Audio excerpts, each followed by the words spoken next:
Welcome to the Elite Level Podcast. I'm your host, Alex Elaine, and this is the podcast where we explore how elite level performers think, act, and operate. As you can see, the setup is a little bit different for this week's episode. I've decided to do a very special Q&A style episode. The questions are a mixture between ones that I've come up with that I think people might be curious to know, some that I typically get in my LinkedIn inbox, and a couple that I've Googled.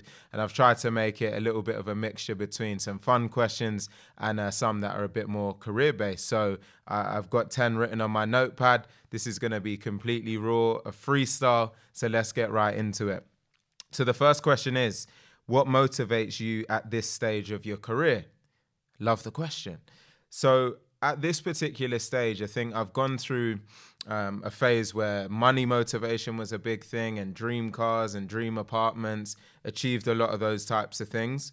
And as I've advanced, there was a certain point where I felt this gap in terms of fulfillment and really started to think more about my legacy. And so the big motivation for me now is really my ability to impact others. That's the broader mantra that I have. I want to be someone that can up-level my community, up-level the people around me, help talent get to the next level. That's a massive, massive part of my focus. And then beyond that, it's being able to be someone that can look after my family, make a big difference, and be someone that others can be proud of and also inspired by. So those are some of the main things that are a big part of my motivation as I sit here right now. Number 2, fun question. What is my dream car? This question's come up because anyone who knows me knows I'm a bit of a car fanatic. I've had over 12 cars over my lifespan so far. I've had a new car every single year. Some of my favorites have been BMW i8, Audi R8, V10. So I've had my fair share of fun vehicles. But the question is, what's my dream car? It's always been a Lamborghini Huracan. So that will be the next objective and probably the next purchase, assuming I can get a few more deals done and continue to go out there and do what I'm capable of doing. So that's what I'm going to say is my dream car for this question. Question number 3, what has been the biggest secret to your success so far? It's a broad question. If I had to say the biggest thing, I would say it's my sheer tenacity. From a young age, I've always had a bit of a chip on my shoulder, a hunger that I would say is very much so uncommon. And the pace that I've pushed and the consistency that I've had in every career and every role that I've been in is been very uncommon. And a statement that someone I really look up to called David Goggins, if you don't know him, check him out, always says is he pursues being uncommon amongst uncommon people. And that's something that always sits in my heart, and it's something that I like to view myself as, or certainly being on that path. So I think the biggest thing is just raw tenacity, an unparalleled drive, and a will to win that's very, very difficult to match. Question number 4, what is your favorite takeaway? This is a difficult one. It's a tight split between Indian and Caribbean. If I had to say as a takeaway, it's probably going to be Indian. And I'm really, really boring in the fact that 9 times out of 10, I just order a chicken korma, which is probably the most basic and the most common curry that you hear of any out there. But that is my favorite. I pretty much get it every time. I love it with a pashwari naan and also some pilau rice there, and some poppadoms with mango chutney. Feel like I'm just spilling the beans on my typical Saturday night. It's definitely not my typical Saturday night. It's a rare treat, but I do love it. So question number 5, what is your proudest accomplishment? I would say that my proudest accomplishment is actually getting my degree later in life. And some of you who have followed me for a fair amount of time will know that the first time I went to university, I had a full scholarship studying corporate law. I dropped out 8 months in.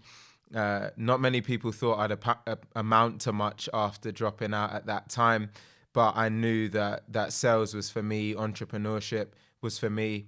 And a few years ago, I always promised my mother that at some point in my life, I'd go back and get my degree.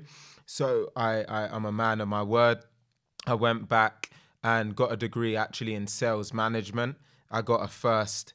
And the reason it's my proudest accomplishment is because it was a real low point for me when I dropped out and felt that a lot of people had given up on me, didn't think I'd be able to amount to much. It was a really, really tough time, a dark time. And so being able to come out the other end, build a career that I can be proud of, and then go out there and achieve a first. That certificate is front and center in my bedroom, and it's one of the first things I look at when I wake up. Not so much because of the degree itself, but the story and the journey and the adversity that I had to go through to get to that point and then come out driving a best-in-class result while working full-time. So as you can probably tell, that moment means a lot to me. Question number 6 is, what do you do for fun? It's interesting that one comes up because sometimes I think people feel like I operate like a machine and I'm always just on it. But of course, I'm no different to many others, right? I like to go out, have a good time, enjoy myself. At the moment, I'm injured, but outside of being injured, one of the things I love is combat sports in terms of doing it myself with Brazilian Jiu-Jitsu.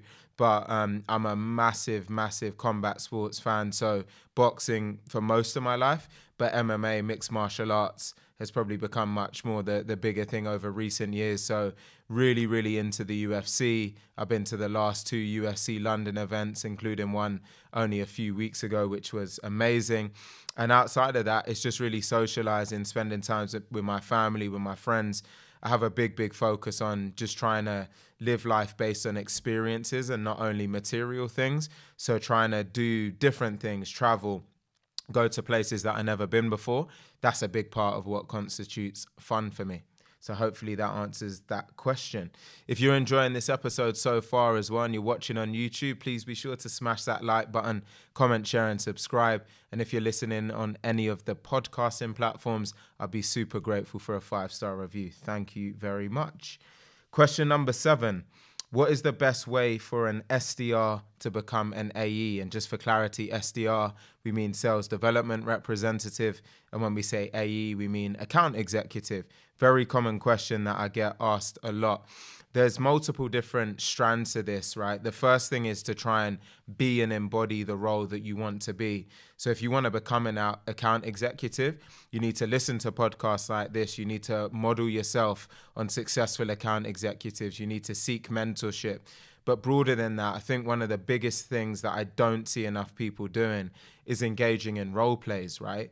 You need to be able to get yourself involved in systems or setups where you can start to practice what it's like to ask discovery questions, deal with objections, actually run through a full end-to-end sales process and go through those stages. Start to enact what it actually takes to operate as an account executive on a day-by-day basis.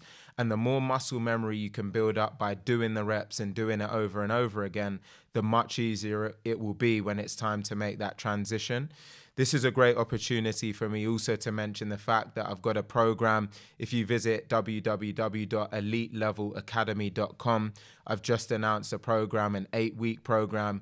I believe the only one on the market, or certainly going to be the best-in-class one on the market, to help any SDR transition from an SDR role to an account executive in 8 weeks or less. And if you don't secure your dream role out the other end, you get your money back. So it makes it completely risk-free.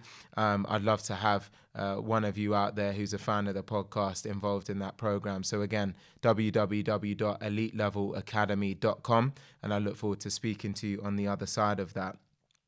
Next question, question number 8. What is the funniest moment in your life you can recall right now? The one that's off the top of my head takes me back to when I was a lot younger.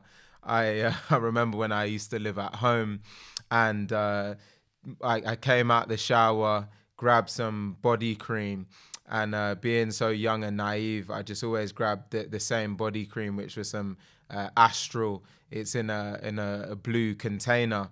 And for some reason, my mother had switched, basically the body cream had run out, and she'd gone and put shaving cream in the Astral container.